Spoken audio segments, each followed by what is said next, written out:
en el libro de Mateo capítulo 24 y vamos a leer a partir del versículo 15. Mateo 24, versículo 15, y vamos a comenzar a tratar hoy un tema muy interesante. Y yo les animo a ustedes a que insistan en la lectura de este pasaje, que será sin duda alguna la base precisamente de lo que debemos no solo asimilar, sino fijar en nuestra mente y en nuestro corazón. Estamos viviendo en tiempos muy especiales y estamos viviendo en tiempos donde las profecías están en un punto muy interesante y nosotros los cristianos estamos siendo llamados, ¿verdad?, para entender lo que en ese momento se está hablando para nuestros días, para nuestro tiempo.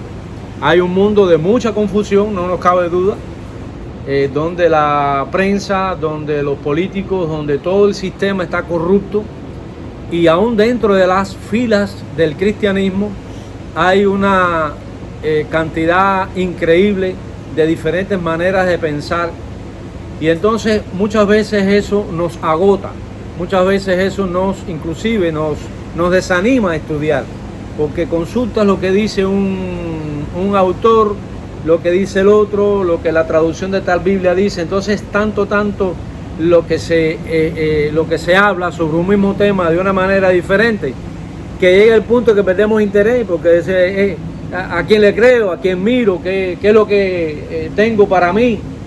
Entonces el ánimo nuestro, la recomendación nuestra es que sigamos teniendo la Biblia, que sigamos teniendo las Santas Escrituras como la base para llegar a nuestro propio criterio. Así como todos esos hermanos estén en lo cierto o no, ellos usaron un derecho que Dios les dio y nosotros debemos usar el mismo. ¿Cuál es el derecho que debemos nosotros usar? Tener la Biblia, escudriñar la Biblia y procesarlo a través de nuestra capacidad racional, porque la relación con Dios es una relación reflexiva. O sea que Dios no nos hizo con un clic automático y ya estamos programados y vamos a hacer eso. Dios nos hizo con un elemento fundamental, que es el libre arbitrio, y para que el libre arbitrio funcione tiene que estar sembrada en la personalidad del hombre la capacidad de reflexión, y cuando existe capacidad de reflexión existe la posibilidad de llegar a conclusiones coherentes. Entonces la coherencia viene a través de una reflexión correcta acerca de la palabra y acerca de lo que nosotros vamos a tomarlo como base para delinear nuestro camino de fe. Entonces por eso yo les animo en el día de hoy a que sigamos abrazados, sigamos apegados a la palabra de Dios. El pastor lleva muchos años predicando. Si él tuviera 100 años más para predicar, no iría a otra fuente, iríamos a la Biblia. Siempre iríamos a la Biblia, siempre iríamos a la palabra de Dios. Recordemos que yo puedo tener una variación en cuanto a lo que interpreto, pero lo que yo no puedo hacer cuando interpreto es variar lo que dice la palabra. O sea, el fundamento es el que no se puede cambiar. Por eso el dogma o las doctrinas no se pueden cambiar. Mi interpretación de la doctrina, que eso es lo que se llama teología, puede en ocasiones modificarse porque podemos estar confundidos por algún evento, por alguna señal que consideramos y creemos que es para este tiempo, más atrás o más adelante, pero podemos confundirnos. Pero volvemos a la Biblia y la Biblia nos vuelve otra vez a insertar en el programa, en el mensaje de Dios, y eso hace posible que nosotros podamos vivir una vida que realmente esté reflexiva, en coherencia con el Señor. Entonces vamos a leer a partir del versículo 15. Acuérdense que esto es una secuencia de estudios, y bueno, los que están llegando nuevos quizás puede que haya algunas cosas que no comprendan en este momento, porque sería bueno tener en cuenta lo que anteriormente hemos estudiado. Por eso lo estamos grabando. Dice el versículo 15: por tanto, cuando veáis el lugar santo, la abominación desoladora de la que habló el profeta Daniel, capítulo 9, versículo 27, el que lee entienda. Entonces los que estén en Judea huyan a los montes. El que esté en la azotea no descienda para tomar algo de su casa. Y el que esté en el campo no vuelva atrás para tomar su capa. Mas hay de las que están encintas y de las que críen en aquellos días. Orad, pues, que vuestra huida no sea en invierno ni en día de reposo, porque habrá entonces gran tribulación, cual no la ha habido desde el principio del mundo hasta ahora, ni la habrá. El capítulo 24 de Mateo, versículo 15, puede leerse hasta el 28, ¿ve? Porque trata sobre el mismo aspecto del que estamos hablando. Es bueno que nosotros analicemos este pasaje, porque este pasaje nos va a ayudar a entender lo que queremos hablar en relación a las 70 semanas de Daniel. La relación que tiene este evento con el suceso que está o que ha ocurrido en las 70 semanas que el profeta Daniel dio. Entonces, aunque este es un tema de alta complejidad, aunque es un tema que en los seminarios no se acaban de poner de acuerdo, aunque este es un tema donde las proyecciones son muy diversas, porque muchas personas interpretan de diferente manera, es decir, que no ha habido una unidad de criterio o de pensamiento, porque hay dudas en cuanto a muchas fechas, hay dudas en cuanto a muchos acontecimientos. Entonces es muy difícil lograr establecer una secuencia de años que sea precisa. Entonces la Biblia en esto es muy cuidadoso. O sea, cuando habla del milenio, por ejemplo, no dice exactamente el día que va a ocurrir el milenio o el día exactamente que va a cumplir, sino simplemente dice que va a ser un espacio de tiempo en el que va a ocurrir ese acontecimiento. Entonces, a las 70 semanas de Daniel, muchos sí están de acuerdo en que surge en los días de Nehemías, cuando el rey Artajerjes habla acerca de la reconstrucción del templo, y entonces a partir de ahí, eso iba a ser 70 semanas, 70 años, a partir de ese edicto en el que el profeta Nehemías iba a llegar a Jerusalén para comenzar a construir el templo. Pero las 70 semanas como tal, algunos consideran que parte de ahí, otros consideran que no, que es a través de otro rey. O sea, que hay una ambigüedad muy grande acerca del inicio.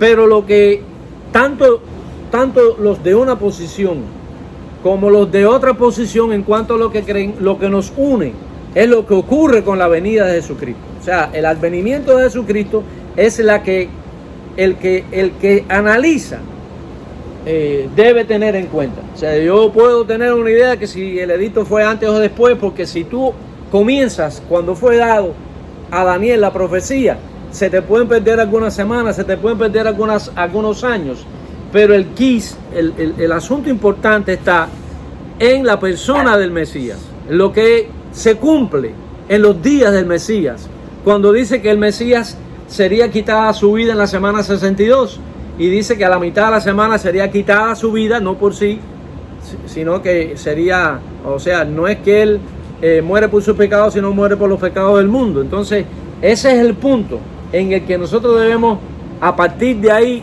saber los años que pasaron y lo que queda por pasar, ¿entiendes? Entonces, las 70 semanas es un fenómeno muy interesante, porque las 70 semanas, es decir, la gran tribulación, para decirlo mejor, la gran tribulación, por muchos eruditos se considera que está dentro del programa de las 70 semanas. Entonces, cuando tú miras lo que ocurre en la gran tribulación y lo pones dentro del programa de las 70 semanas, hay grandes problemas ahí. Y los problemas están ahí en el mismo texto. O sea, estos estudios, que son estudios para reflexión, para análisis, necesitamos estar muy atentos, porque lógicamente si no le damos seguimiento a las ideas y a los pensamientos, no se nos pierde. Entonces vamos a Google, vamos a YouTube, vamos a los pastores que enseñan de diferentes maneras y se nos llena la cabeza y no podemos llegar a un criterio propio, porque son tantas las diferentes maneras de interpretar que nos quedamos igual que al principio. Pero lo que satisface nuestra razón, lo que llena nuestra reflexión y nos lleva hacia un caudal de beneficio espiritual, es precisamente la palabra. ¿Entienden? Y si ustedes leyeron junto conmigo, se van a dar cuenta de lo interesante que es. Es decir, que la gran tribulación, esta es la gran pregunta.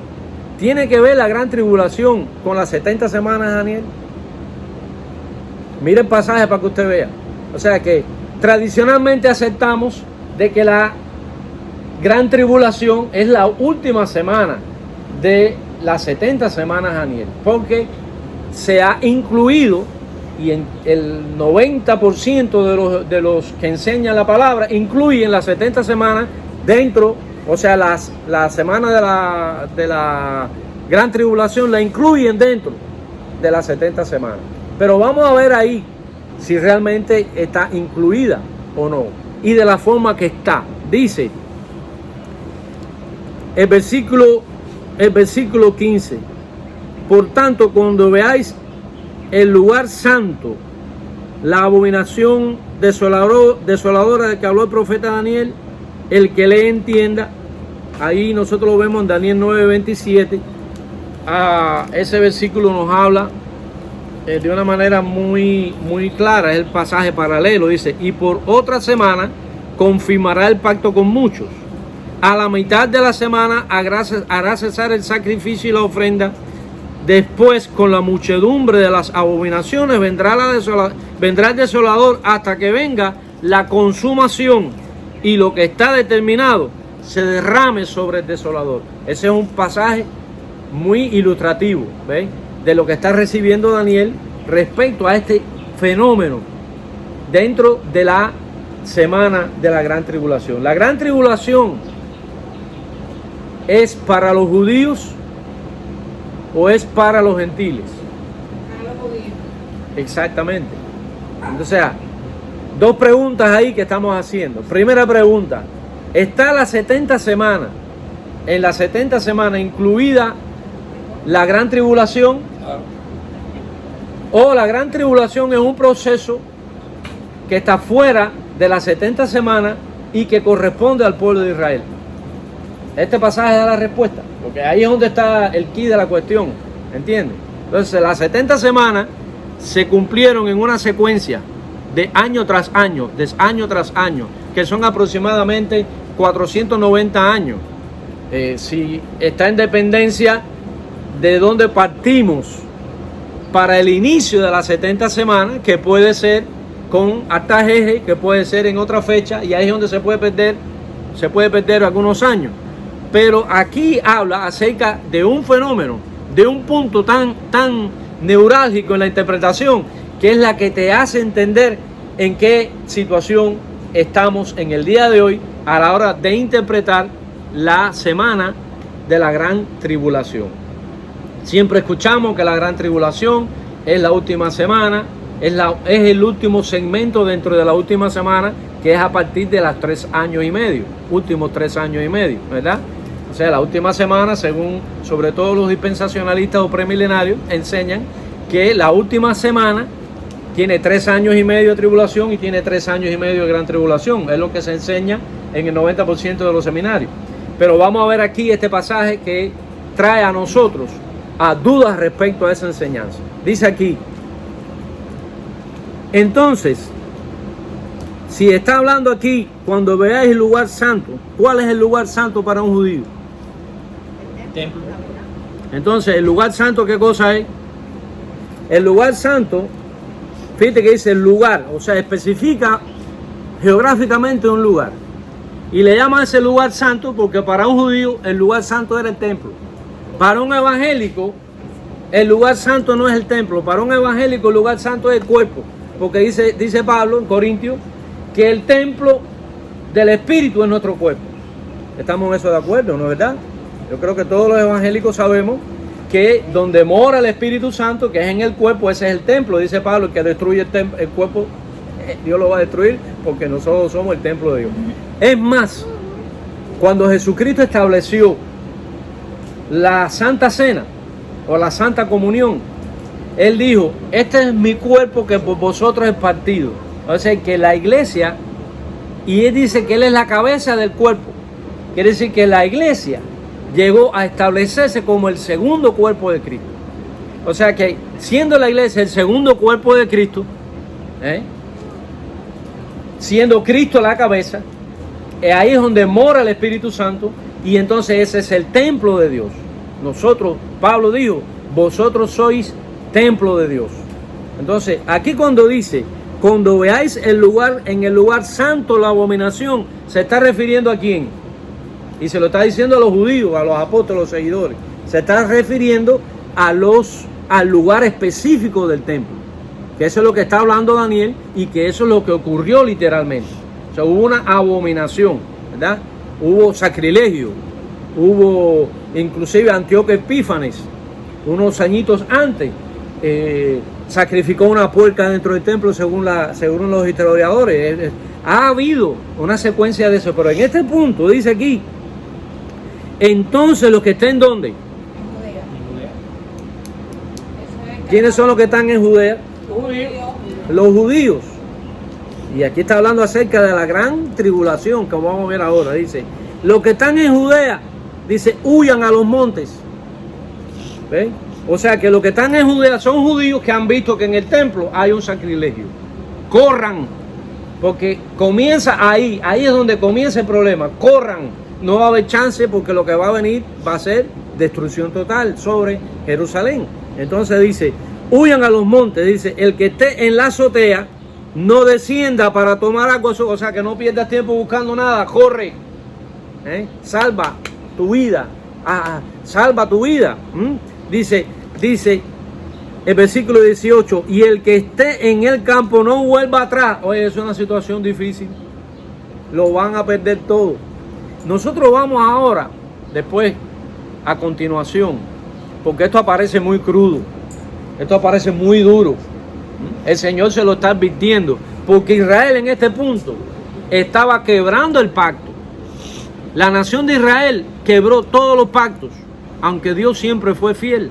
La nación de Israel quebró todos los pactos, quebró el pacto de Sinaí, y este nuevo pacto que Cristo vino a realizar fue posible porque ellos quebraron ese pacto.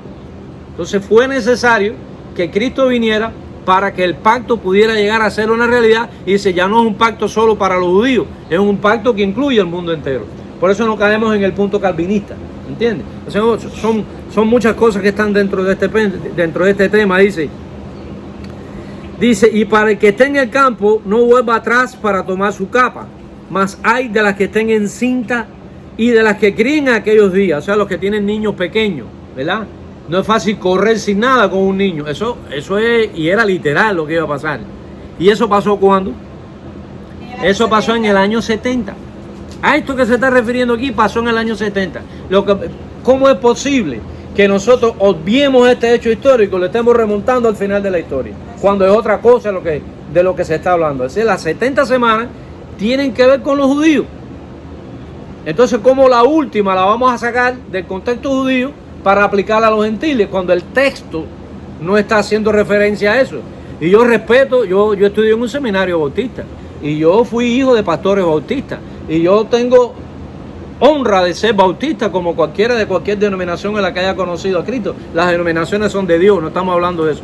Pero yo tengo que honrar la Biblia por encima de todas las cosas. Y yo no voy a ofender a ningún seminario, ni voy a ofender a ninguna convención, ninguna obra, cuando mi pasión es que la Biblia sea la que persuada mi mente a yo abrazar las doctrinas que son correctas en la palabra de Dios. A eso es a lo que se refiere. El libro de Daniel es claro, dice 70 semanas están determinadas para tu pueblo. Para tu pueblo. Muy bien, gracias Marjorie. Esa es una frase muy precisa, para tu pueblo. ¿Quién es el pueblo de Daniel? El pueblo de Daniel era el pueblo de Israel. O sea que tiene que ver con Israel. Entonces la gran tribulación es el inicio de un proceso que tiene que ver con Israel. Es el inicio de un proceso. Después vamos a ver con más claridad esto. Dice orad, por lo que estamos haciendo muy rapidito, nada más para captar, para que ustedes capten la idea, pero este es un tema mucho más amplio que dice, orad pues, que vuestra huida no sea en invierno, ni en día de qué. Esa es clave, de reposo. Ni en día de reposo. Eso es para los judíos. O sea, los judíos son los que guardan el día de reposo. Excepto, bueno, los adventistas y los mesiánicos que han ido más allá de la frontera de la gracia. Y bueno, cada cual que quiera. Es que inclusive Pablo dice, si quiere guardar el sábado, guárdalo. Si quiere guardar todos los días son del Señor. Si tú quieras amarrar a uno, amárrate, pero todos los días son del Señor. Y no tenemos que caer en ese pugilato, como decíamos allá en la tierra de nosotros. Pero aquí, en este texto, no es a eso a lo que se refiere. En este texto se basa a lo que por ley, la ley judía decía, o por obligación, que tú tenías que guardar el sábado. Entonces, a la hora de tú correr, por ley no podías correr. Ese que iba a ser duro, te iban a cortar la cabeza y tú no podías mandarte a correr, porque si no te la cortaban los romanos, te lo iba a cortar el Sanedrín por violar la ley. Es una situación extrema. Ustedes están entendiendo la idea, ¿verdad? Es bastante sencilla, pero es así. Por eso amar la Biblia, amar la palabra de Dios es tan bonito, ¿eh? Y la palabra del Señor no. Ustedes ahí, mira, ¿cómo se llama? Abigail trajo una libreta y trajo un lápiz para anotar sus dudas. Ella se acordó del libro que había que leer. Y ella es la monitora aquí. Ella aquí es la que hay que seguir su ejemplo. Y allá por allá también, ¿cómo se llama? Calé trajo su nota. Y David trajo su Biblia. El equipo está que corta, la verdad. Estoy impresionado con ese equipo. Así que bueno, tenemos el futuro garantizado aquí. Gloria a Dios. Entonces dice aquí el versículo 21. Mire qué interesante. Que esta es otra clave que si tú lo lees te das cuenta. Yo lo voy a leer a ver si ustedes encuentran la clave. Dice: porque habrá entonces gran tribulación, cual no la ha habido desde el principio del mundo hasta ahora ni la habrá.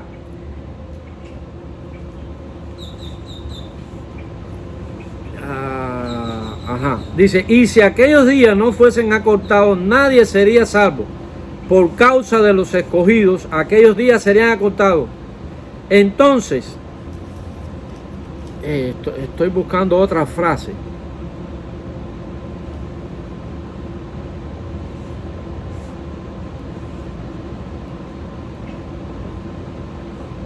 Bueno, después la encuentro, la miré y me distraje con los muchachos. Dice, versículo 20, orad pues que vuestra huida no sea en invierno ni en día de reposo. Ya dijimos que el día de reposo ¿para quién es? Para los judíos. No cabe duda respecto a eso. Porque habrá entonces gran tribulación, cual no la ha habido desde el principio del mundo, hasta ahora. ¿Cuándo es ahora? Ese momento, ahora era el momento. En el momento en el que está sucediendo eso. Ese evento que es, y está documentado por Flavio Josefo. Porque él le dice que no sea día de reposo, porque habrá gran tribulación y no la habrá más. Ese momento es la más grande, dice, ni la habrá más, pero hay un detalle ahí. Ni la habrá significa que dentro de ese proceso de gran tribulación, porque el proceso de gran tribulación no es, como no está contemplado dentro del programa de las 70 semanas, sino que es un periodo concerniente a Israel. Sabemos que ese es el comienzo de la gran tribulación para Israel. Significa que desde que comienza hasta que ellos no sean salvos, esa situación para Israel no va a cambiar. El Israel de hoy no es mejor ni más malo que de aquella época, es el mismo Israel. Si tú analizas a Israel de hoy, tú te quedas asombrado del programa político del gobierno de Israel, de todo lo. Usted va a Israel, lo hemos hablado muchas veces, y usted se pone a hablar de Cristo en un barrio ortodoxo y le caen a palo allí mismo. Está documentado, no es cosa que inventamos nosotros. Quiere decir que el Israel de hoy está en la misma situación que el Israel en el que Cristo vino. Hoy está posiblemente peor. ¿me entiendes? No, Posiblemente peor está peor. está hoy, porque está vinculado a muchos programas Sí. que tienen que ver con la globalización y con la élite Y los dirigentes y todo. y con toda una serie de cosas de las que ellos forman parte, porque ellos tienen la misma ansia que tienen ellos de un gobierno global. Como que ellos tienen la concepción de que el Mesías vendrá y establecerá un imperio mundial. Es lo mismo que quieren los elitistas. Y Cristo nunca habló de un imperio global. Cristo habló de establecer su reino en el corazón de los hombres a nivel global. Claro. Dice, y su imperio no tendrá fin. No depende del hombre que el reino de Dios se establezca. Es más, se estableció la relación del hombre con Dios a través de la cruz. A partir de ahí nadie ha podido ni podrá destruir el reino de Dios. El reino de Dios va más allá. El reino de Dios es desde la eternidad y hasta la eternidad, pero no vamos a saltar el tema. Pero hasta aquí estamos entendiendo, ¿verdad? Las 70 semanas de Daniel, la gran tribulación no está incluido dentro de ese proyecto de 70 semanas. Y aunque van a surgir muchas dudas, nos esforzaremos por tratar de entenderlo. No quiere decir que ahora se está evacuando todas las dudas. Posiblemente ahora se están subiendo las dudas. Sí, pastor, porque debía tratar entonces el texto de Daniel. Ajá, lo tengo. Y tuve que hacer algunas notas para no... Porque no quiero digregarme tanto para... Entonces después lo vamos... Pero es muy importante distinguir que las 70 semanas de Daniel ya se cumplieron. Vaya, para adelantar, ¿no? Las 70 semanas de Daniel ya se cumplieron. Ahora, la gran tribulación es un evento que comenzó en el año 70. ¿Por qué? Porque ahí lo profetizó Cristo. Lo que sucedió en el año 70 fue, yo creo que es el tercer exilio que sufrió Israel. Sí. Que está relacionado con lo que cuando Cristo estaba para ascender a los cielos. ¿Usted se acuerda? En el capítulo 1 del libro de los Hechos. ¿Qué fue lo que le preguntaron los discípulos al Señor? Señor, ¿restaurarás el reino de Israel en este tiempo? ¿Y qué le dijo el Señor? Está hablando del reino de Israel, no está hablando del reino de Dios.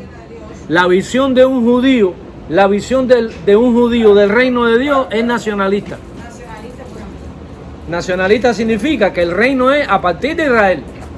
Y nosotros creemos que el reino es a partir de Cristo. La bendición es que Cristo es judío, gloria a Dios.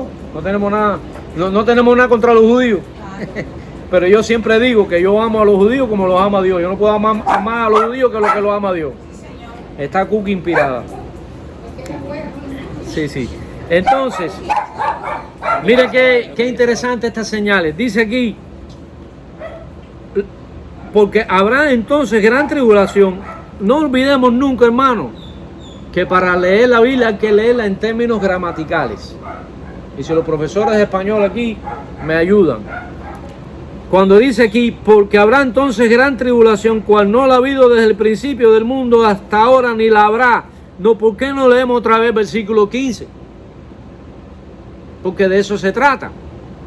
Por tanto, cuando veáis el lugar santo, la abominación desoladora que habló el profeta Daniel, que le entiende, entonces los que están en Judea, quiere decir que está poniendo como señal la desolación en el templo, la abominación en el templo, es a partir de ahí. ¿Estamos entendiendo? Lo estamos razonando. Bueno, lo tienes en la... después lo puedes ver otra vez. Dice, y si aquellos días no fueran acortados, nadie sería salvo. Hay personas que dicen, los días de hoy están siendo acortados. Es probable. Pero tú sabes por qué los días de hoy parecen más corticos, porque desde que tú te levantas hasta que te acuestas es una máquina. Vete a Cuba o vete a otro país donde tú tienes el día, el tiempo relajado, te levantas, no vas a ninguna parte, conversas parte de la mañana en el portal de tu casa. Oye, ¿cuánto falta para las 5 de la tarde? Sí, como rinde el día.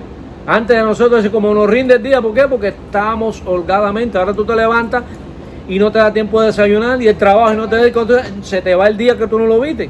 Entonces, eso es una manera en la que los días se acortan. Pero lo que está diciendo aquí es otra cosa. Aquí está hablando de algo real, que si de verdad no se acorta, el día significa también que si no se acorta, la ira desaparece de todo el mundo. Es más bien a eso a lo que se refiere. Dice, entonces dice ahí, más por causa de los escogidos. ¿Quiénes eran los escogidos? Que este es otro tema monumental. Cookie. Y yo creo que Cookie no estaba escogida.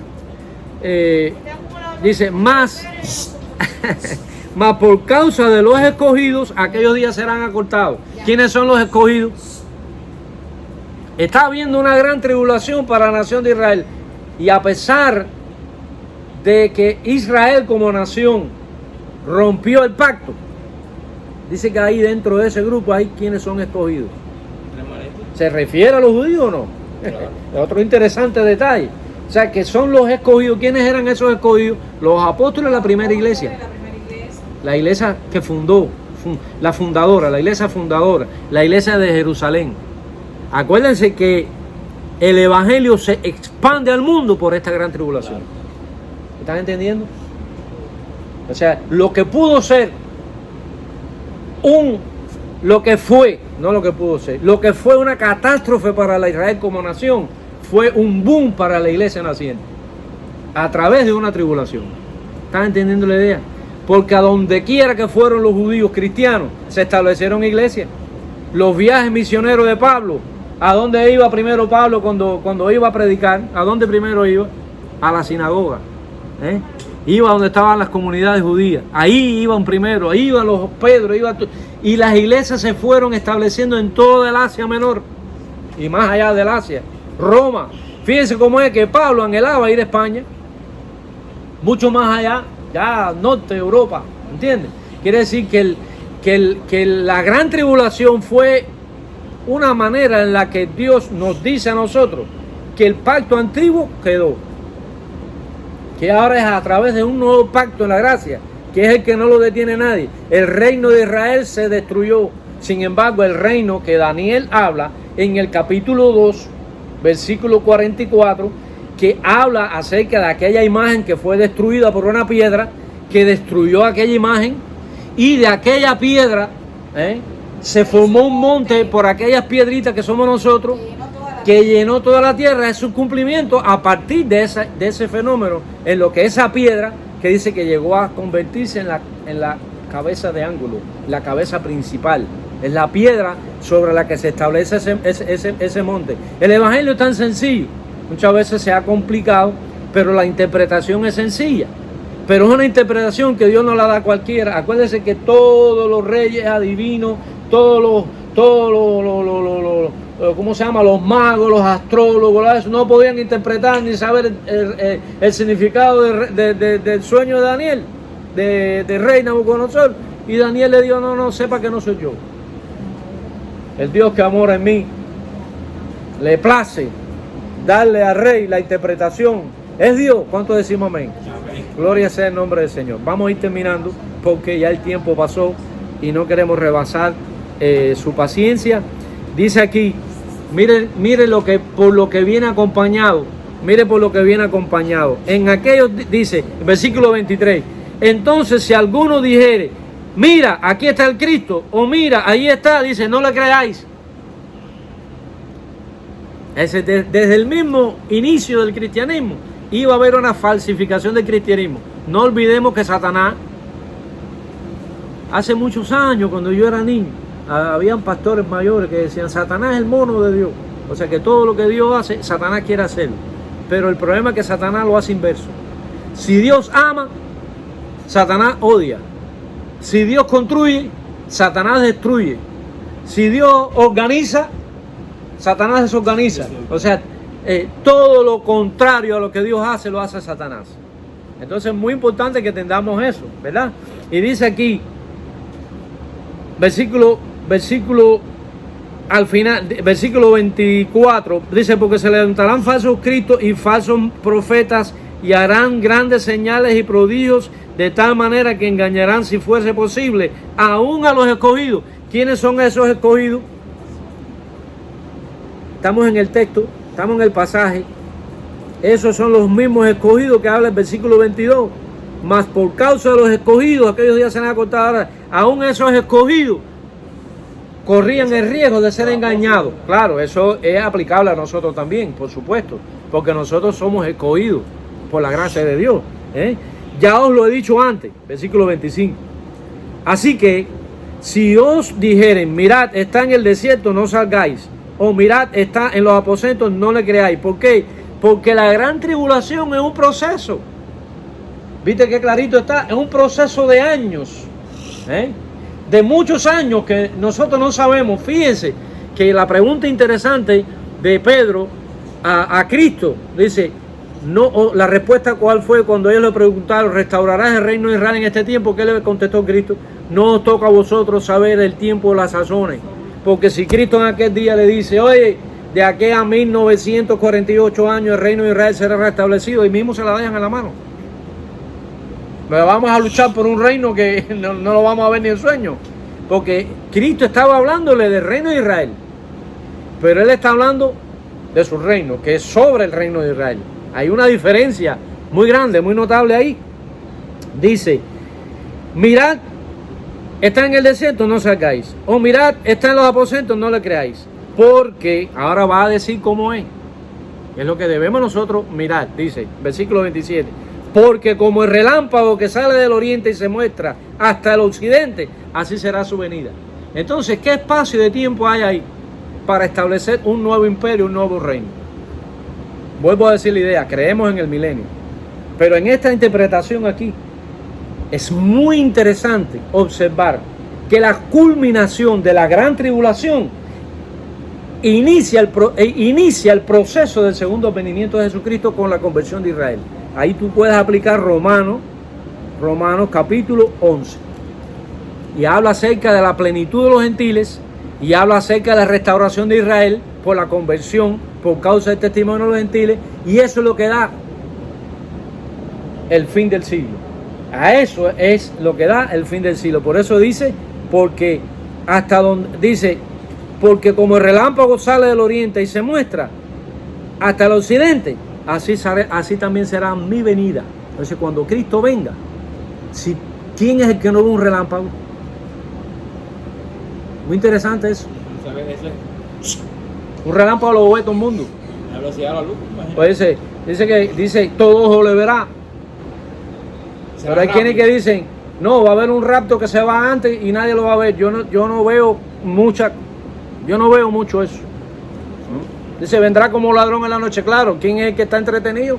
Es el que no lo ve. Pero nosotros estamos apercibidos como las vírgenes que estaban alertas con lámparas llenas y recargadas. Y cuando llegó el maestro estaban ahí esperando. La que no estaba preparada, ¿qué pasó? Se quedó, y cuando vinieron a tocar, le habló. Porque muchas personas dicen eso, el que uno será tomado y el otro será dejado. Pero dime lo que pasó con el que fue tomado. Entró al gozo de su Señor. Pero el que dice y el que no tomó, ¿qué dice? Se quedó. Cuando Dios cerró la puerta en el arca de Noé, gritando todo el mundo, ¿qué pasó? Se ahogó todo el mundo. ¿Por qué? Porque la puerta había sido cerrada. Es el punto de quiebre, es cuando el relámpago, el fulgurar del cielo. Se cayó el teléfono, no vino Cristo todavía. Entonces, cuando Cristo venga, como ese relámpago, ahí es donde se está cumpliendo. Dice que será desde el occidente hasta el oriente. Y dice Pablo a los Corintios, dice que será como el abrir y cerrar de los ojos. Dice como el relámpago. Dice, y todo ojo lo va a ver. Todo el mundo va a ver la venida de Jesucristo. Ahora, ¿quiénes son los que van a recibir el beneficio de la venida de Jesucristo? Aquellos que fuimos sellados por el Espíritu Santo, aquellos que somos parte de su reino, aquellos que somos sus hijos. Si todo lo que estaba debajo del cielo, todo es temporal, todo es pasajero, todas las tribulaciones, todas las angustias, todos los dolores, toda la tristeza, todo aquello que nos acongoja, todo aquello que nos puede llevar hasta la depresión, por todo aquello que podemos llegar hasta estar enfermos, todo pasará. Y el mundo pasa y sus deseos, pero el que hace la voluntad de Dios, eso lo tengo que sembrar yo en mi mente, lo tengo que sembrar. Estos niños que están aquí tienen que sembrar desde temprano en su corazón que lo importante es Cristo. Aunque falte quien falte, aunque pase lo que pase, yo estoy agarrado con diente y uña al Señor. Podemos decir amén, ¿verdad? Que Dios nos ayude, ¿verdad, pastor? a estar amarrado para cuando ese fusilazo llegue, cuando ese relámpago que... ¿Usted se imagina eso? Porque nadie lo espera en ese La Tierra es la cabeza de un alfiler en el universo. Cuando ese Dios, esa energía infinita decida abrir la bóveda celeste y recoger a su iglesia, ¿usted se imagina lo que es eso? Para decir que ese ser que habita en luz inaccesible, ese ser que su energía no se puede medir, va a sentarse en una silla de palo en un lugar geográfico en esta tierra. No, ya Él se sentó en nuestro corazón.